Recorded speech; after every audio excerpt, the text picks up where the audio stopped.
Hi everybody and welcome back. Today we're going to talk about psychological theories of crime and deviance, and some of these are going to be theories that you guys have definitely heard of before and are applicable to criminology and have been used to try and explain criminal behavior quite a bit.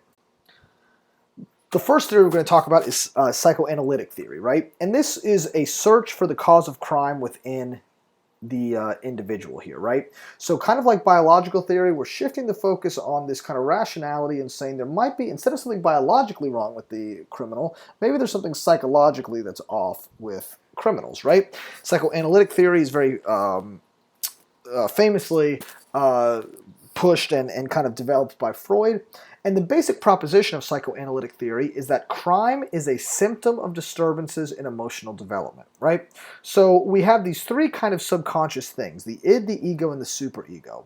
The id is this kind of irrational and antisocial desire that needs control, whereas the ego and superego control the id, right?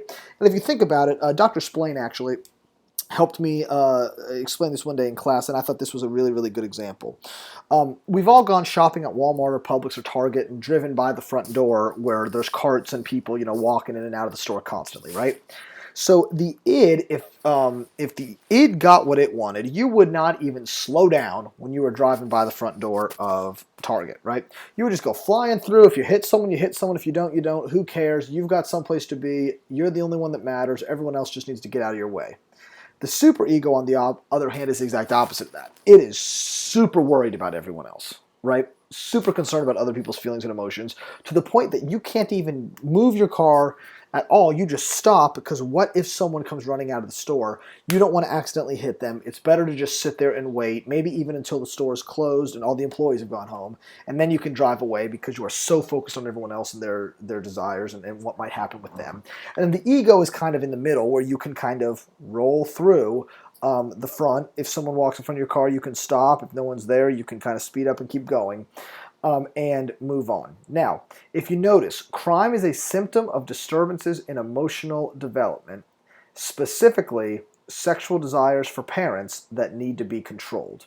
That's this disturbance in your emotional development. You, growing up, used to be in love with your opposite sex parent, and that sexual desire you have for your parent needs to be controlled. Note here that criminal behavior is completely unimportant. What the issue is sexual desires for your parents. The most critical fixation is in the Oedipus or Electra phase of this development. Adolescents are unaware of this conflict or this emotional disturbance because of what's known as infant amnesia, right? You don't remember coming out of the birth canal. You don't remember your first year or two of life because you have this infant amnesia, right? But this repressed guilt is the true cause of crime on this Oedipus or Electra phase where you have sexual desires for your parents. Some argue that maybe it's an underdeveloped superego can result in crime, but this is caused by abusive or absent parents. And criminals actually want to get caught in order to deal with this guilt. Now, the irony here, right, is that if you look at the top bullet point here, right, it's in the most critical fixation is in this Oedipus or Electra phase. So this sexual desire for your parents. However, this sexual desire for your parents is caused by abusive or absent parents. How in the world could you possibly have sexual desires for your parents if they're absent, if they're not actually there, right? So already you should be hearing this and think, this seems a little sketchy, right? Which leads us to the empirical validity for psychoanalytic theory, right? It is very, very, very difficult to assess this theory in general. It's virtually unmeasurable. And also the theory relies on small samples with zero comparison groups. The reason it's unmeasurable is because it's completely untestable. The motivations are deeply repressed and unconscious. You don't know you're having these, and only a therapist can uncover these motives. Now, the interesting thing about this, right, only a therapist can uncover these motives. So if you go to a therapist, right, and say, hey, I keep committing crime and I want to stop. And they say, well, I can tell you why you're committing crime. You want to have sex with your mom. And you say, no, I don't. They say, see, that's how repressed and unconscious these desires are. You don't even know it, But deep down, every time you see your mom, you want to have sex with her, right? And people are like, wait a minute, that doesn't make any sense. No, I don't want to do that. And the therapist just kind of throws up his arms and goes, you do, you just don't realize it. I need to do some therapy with you to uncover these unconscious desires. Now, on the flip side of that, if you sit down with your therapist and say, I commit crime and I don't want to anymore, and the therapist says, well, I can tell you why I commit crime. You want to have sex with your mom. And you respond with, oh my God, you're right, I do. Mom's looking good. I do want to have sex with her. You know what the therapist says? Of course you do. I told you that. Now we know what the problem is. So no matter how you respond to any of this, no matter what you say in defense or in support of this, you're right. The therapist was right. And then can say, see, told you so. And because of that, it's completely tautological, right? You commit crime because you want to have sex with your parents, and that's that. This theory, obviously, is widely unpopular in criminology today. No one really believes in psychoanalytic theory as an explanation of criminal behavior anymore, right? And the ones that do shouldn't. So that leads us to kind of the next group of theories called personality theories, right? And the focus here is on personality rather than on unconscious motivations. And there are different versions of personality theories today, like expressions of deviant personality traits like impulsivity, aggressiveness, and other things. And the basic suggestion is that criminals have different personality types, like a psychopath or a sociopath. But the personality trait has broad scope, but it's not parsimonious, right? Personality type is more parsimonious, but has much narrower scope. So again, we're starting to see some personality issue or some measurement issues here with personality theory as well. Also, personality theories are tested a lot more than psychoanalytic theories, which is good. They use the MMPI, the Minnesota Multiphasic Personality Inventory, or the California Personality Inventory, the CPI, to measure these kinds of attributes, right? And so the MMPI is used to predict future criminality, and there are some relevant scales like amoral scale, asocial scale, and psychopathic scale. Although the F scale is the strongest predictor of criminality, which is hilarious because it's actually used to see careless responses or poor reading abilities. It's not actually used to measure anything. It's just used to say, does this person actually understand the survey they're taking? And yet, that's actually the best predictor of criminality. And there are mixed results on the relationship between personality and crime. Some suggest that stuff like amoral and asocial personalities are more criminal, and some suggest that that's not true. Again, one of the big issues, though, is that a lot of the measures are tautological, at least in part. They might ask questions like, do you have trouble with the law? Or do you fight a lot? Do you steal a lot? Do you use weapons when breaking the law? So essentially, I'm asking if breaking the law caused the behavior of breaking the law. And you see where there's a measurement issue there, right? I'm asking you questions. Have you ever robbed a bank? Have you ever done drugs? Have you ever raped anybody? And then I calculate all that up and then say, look, those people commit crime. It's like, well, no kidding, right? Because you're asking them criminal behaviors, and if they say yes, then they're criminal. And so personality theories kind of also have trouble with these measurement issues and tautological issues because we ask very silly questions like, do you break the law, to see if people break the law. Now, there is one specific personality type that people are just fascinated with. And every semester I get several people sitting in my office that want to talk about a certain type of personality. And that is the psychopath. One of the interesting things about the psychopathic personality, though, is that we all have this perception that we know a psychopath when we see one, right? We know if someone's psychopathic, they're crazy. We've seen movies with psychopaths, and they're nuts, right? This is Charlie Manson, right? And clearly, he is, in this picture at least, nuts. If you saw him walking down the street, you would think, uh-oh, he's crazy. I'm staying away from him, right? However, who is this? Does this look like a psychopath? Does this look like someone we would regularly identify as a psychopath? Not really, right? He's a good-looking guy. He's clean cut. He seems pretty normal, right? This happens to be Theodore Bundy, or Ted Bundy, as he was known, and one of the most famous serial killers in America, right? And so the psychopathic personality doesn't necessarily mean anything, right? It's not necessary that we can recognize a psychopath based on their physical description, which hopefully you realized from biological theory lectures with Lombroso. So what is the psychopathic personality? Well, it's defined as asocial, self-centered, and aggressive person with a dangerously maladjusted personality. And specifically, guiltlessness and lovelessness conspicuously mark the psychopath as different from other men. You don't feel guilt and you don't feel love at all, right? So Hare developed the Psychopathy Checklist to measure psychopathy quantitatively and believed that psychopathy was kind of at the intersection of biological and social factors. So again, as opposed to gene by environment interactions here, it's more, some sort of biological by environment factors. Now, on the next slide, you're going to see one of the most important statements in this class that you will hear. This will definitely be on an exam. You will definitely be quizzed on this in several classes. You need to understand this unequivocally. Not all psychopaths are criminals, and similarly, not all criminals are psychopaths. All right? And that's very, very important. Just because you're a psychopath does not make you a criminal, and just because you're a criminal does not make you a psychopath, right? However, psychopaths are overrepresented in violent recidivism, right? And about 20% of male and female prison inmates are psychopaths. However, there was an article published a couple years back that actually suggested that most CEOs and presidents are probably psychopaths or have the psychopathic personality. Why is that? Well, for a couple reasons, right? Number one, guiltlessness and lovelessness are factors associated with psychopathy, right? If you're a business CEO, let's say I'm the CEO of Amazon, I want to run out all the competition, right?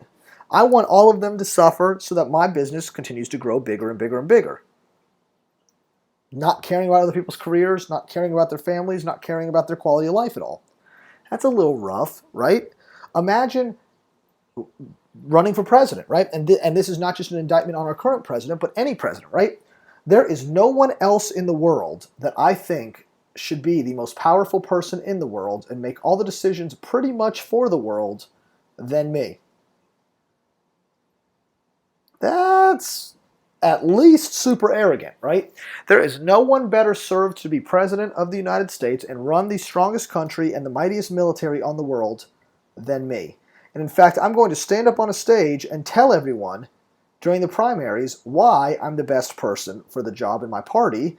Then I'm going to stand up on a stage in front of all of America and tell not only why I'm the best person for my party to run the world, but why I'm the best person in the whole country, from both parties, from any party, to run the world, right?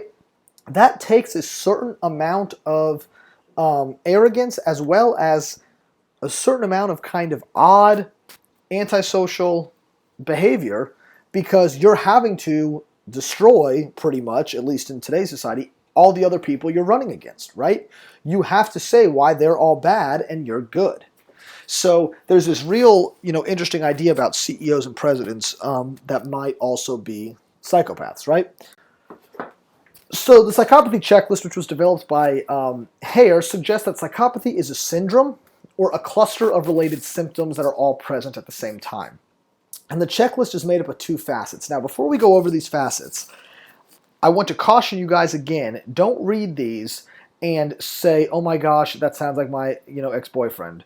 Or, oh my goodness, this is definitely my mother-in-law, right? You should not do that. Only licensed clinical psychologists can diagnose someone as a psychopath that are familiar with the checklist. And so please don't read through these and be like, oh my goodness gracious, my grandmother makes so much more sense now, all right? So there's two facets, emotional and social deviance facets. The emotional facet says things like the person's glib or superficial, deceitful, they lack remorse, guilt, or empathy, and they have this kind of basic shallowness of emotion. And they kind of later divide this up into interpersonal and affective groups. And social deviance looks at things like, impulsive behavior, high need for stimulation, early behavior problems, and other various kinds of deviant behavior. Now, automatically red flags should be going off in your mind like crazy. Whoa, whoa, whoa, various kinds of deviant behavior. Doesn't that make this tautological? Absolutely it does. We're asking them about deviant behavior to then predict deviant behavior, which is problematic. So, in some psychopathy studies, though, right, there were some serious questions here about whether or not there's a difference between psychopath and criminal non-psychopaths as far as their kind of offending and as well as their ability to generalize, kind of facial expressions. And so in this study I'm about to show you, the research question is a criminal psychopath's inability to recognize facial expressions of fear generalized to other groups of individuals? Because we know that there's a group of psychopaths that aren't criminals. So maybe the reason why there are certain criminal psychopaths is because fear is an emotion that some psychopaths recognize and some don't, that might be different from non-psychopaths, either non-criminal or criminal non-psychopaths. And what we found in research pretty much is no, that's wrong. All psychopaths have a really, really hard time recognizing fear, right? They omit fearful faces when they should accept them. That's what it says, omissions on the side, right? They say, no, that person's not showing fear, no, that person's not showing fear, no, that person's not showing fear, when in fact they are. Whether they're criminal or non-criminal psychopaths, they're just bad at it. Interestingly, if you notice who did the best, the criminal non-psychopath did significantly better than every other group in their ability to recognize fear. And largely that kind of makes sense, right? Because criminals probably have seen a lot of different expressions of fear if they've victimized people before, right? Whereas most people maybe haven't. So another kind of psychopathy study that people wondered is, I wonder if psychopaths differ in their style of offending compared to other inmates, right? So maybe psychopaths just commit different types of crime. And there's different kinds of violent offending, right? There's purely reactive all the way down to purely instrumental.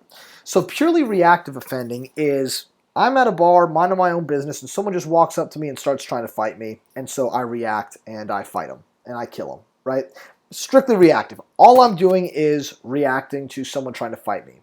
Then there's primarily reactive with a degree of instrumentality, right? So the same situation, at a bar fight, someone tries to fight me, I get in a fight with them, I kill them, and then I'm like, crap, I just killed someone. I got to get out of here, so I run outside of the bar and steal a car and leave.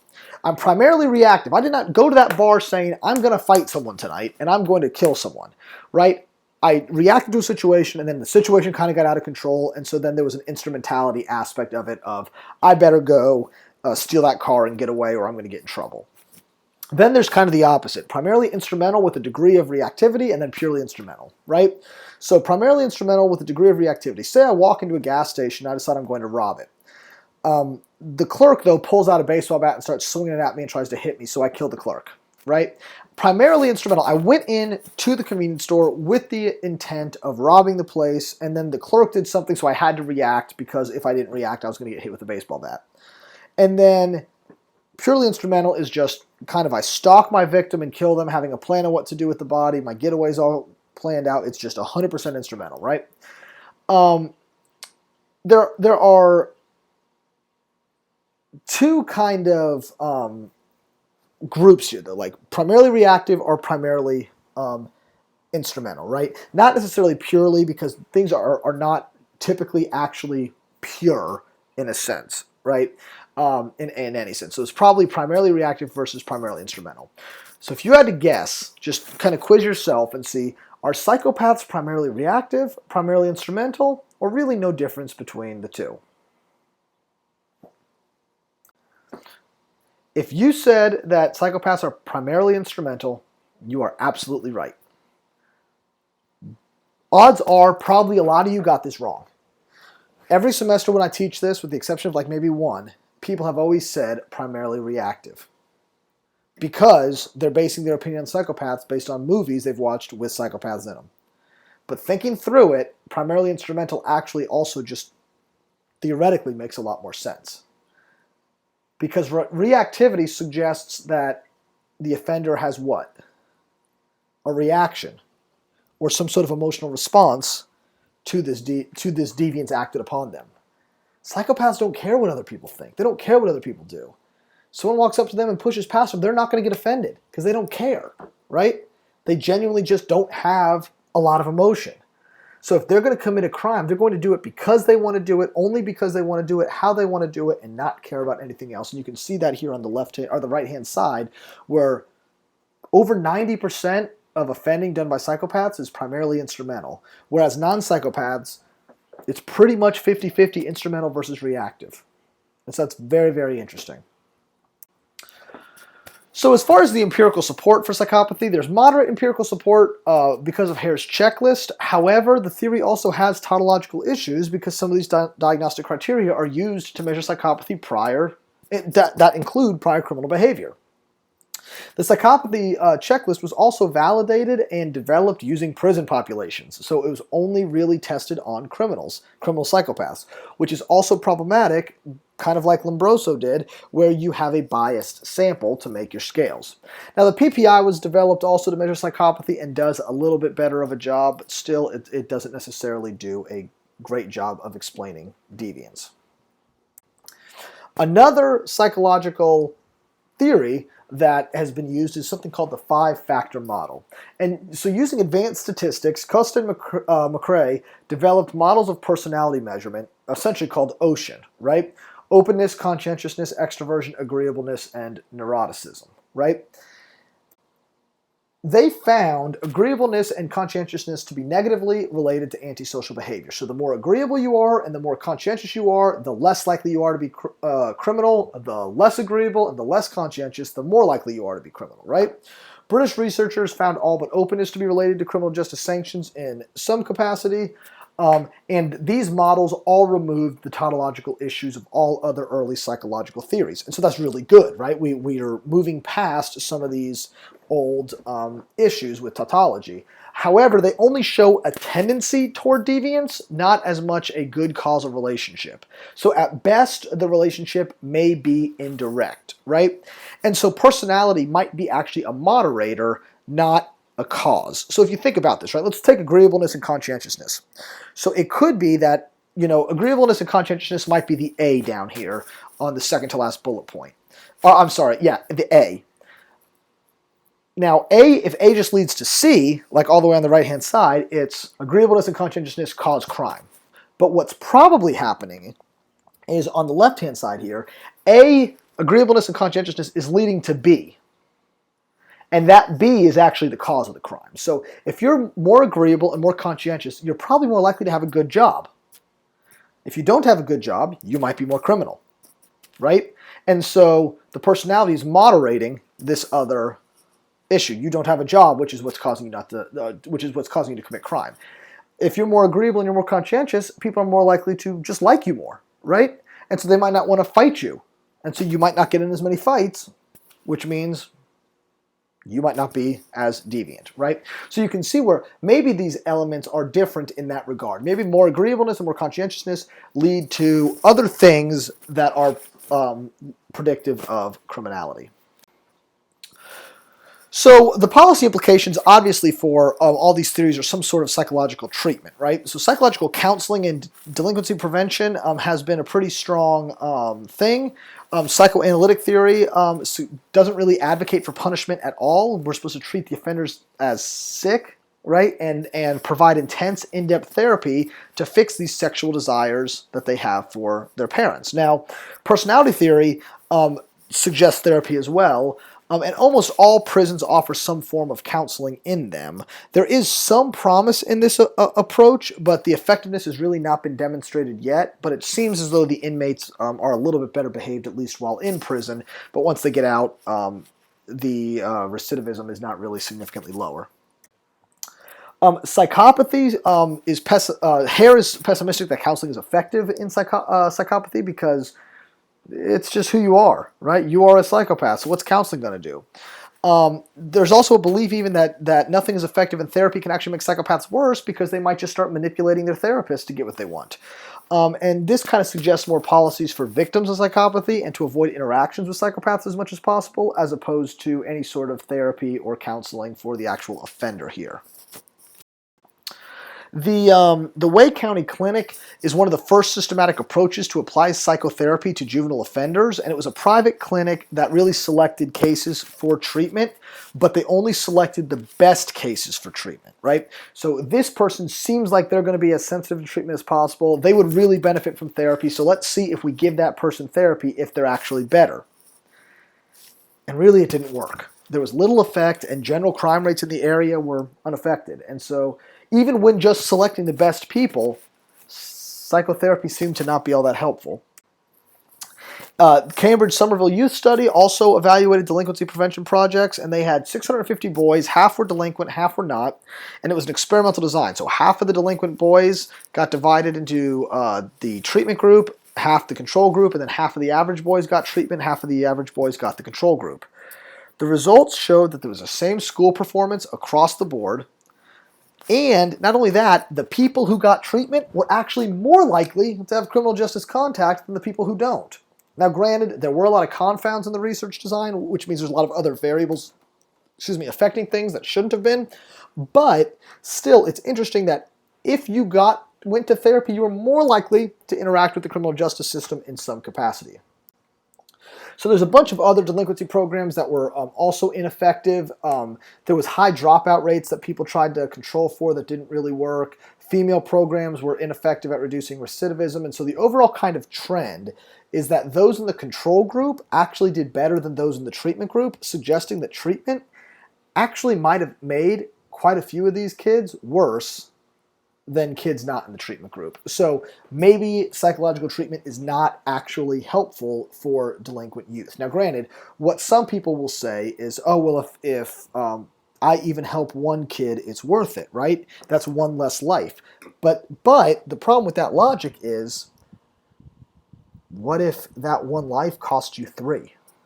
Is it worth it then? Maybe to that individual person, but overwhelmingly probably not.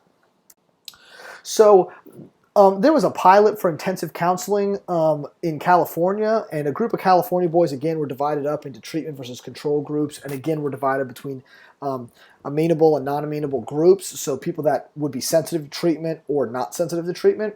And they were given treatment for 2 years, in-depth, intensive counseling, and then followed up 3 years later. And the results were that there was little difference between the groups. The amenable boys in treatment did better than the non-amenable boys in treatment, but not better than the control group. So treatment, again, didn't really seem to do much here. And then finally, in California's I-level program, it was based on the interpersonal maturity level, or I-level, theory of personality. There was a treatment group and a control group, and it was close attention, probation, educational programs. A lot of things were involved, and over 400 juveniles were studied in this group. And again, unfortunately, people in the treatment group had 3 times as many new offenses compared to the control group. Now, that could be because the treatment group had more close supervision, so they were being watched more, and so therefore, if they messed up, they were more likely to get caught. But notwithstanding, even after the program ended, there was no difference between the groups. So at best, there's no difference, but at worst, people going through this kind of psychological treatment actually were significantly worse than those who didn't. And so you can see some issues here with psychological theories that explain criminality. So that's all we're going to talk about today, and I will talk to you guys soon.